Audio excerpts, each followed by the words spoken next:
ایک بزرگ کے بارے میں آتا ہے وہ جس گلی سے گزرتے تھے نا اللہ کا ذکر کرتے ہوئے گزرتے تھے. ایک بار کسی سڑک سے گزرے تو واپس آئے, دوبارہ گزرے. لوگوں نے کہا آپ دوبارہ کیوں گزرے, ابھی تو گئے تھے. کہتے میں گزرا تھا, ذکر کرنا بھول گیا تھا.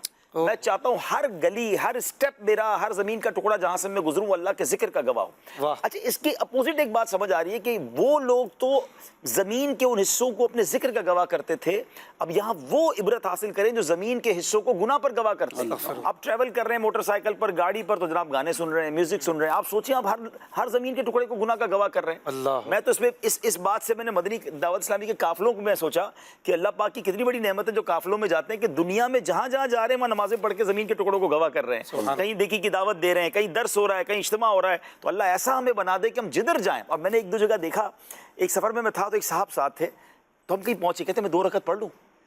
میں نے کہا پڑھ لیں, لیکن نماز کا کوئی ٹائم نہیں تھا.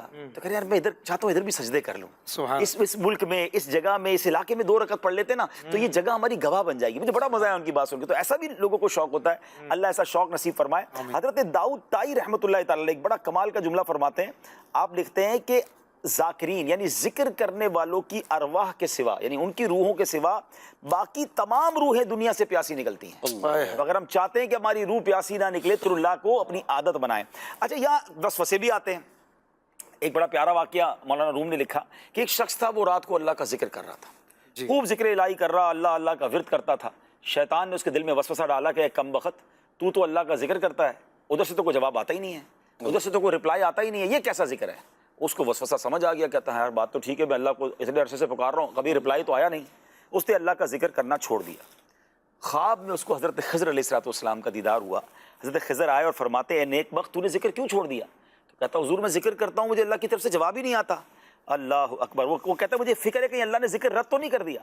حضرت خضر نے فرمایا کہ بارگاہ الہی سے مجھے حکم ہوا ہے کہ تیرے پاس جاؤں اور تجھ کو بتاؤں کہ تو جو اللہ تعالیٰ کا ذکر کرتا ہے وہی ہمارا جواب.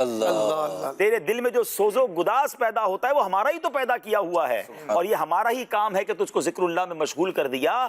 اے میرے بندے, تیرے ہر بار یا اللہ کہنے میں ہماری 100 بار لبیک پوشیدہ. یعنی ہم جو ذکر کر رہے ہیں توفیق کون دے رہا ہے؟ اللہ نے اپنا نام لینے کا موقع دیا تو ہم لے رہے ہیں نا. لوگ پتہ نہیں کیا کیا کہہ رہے ہوتے ہیں.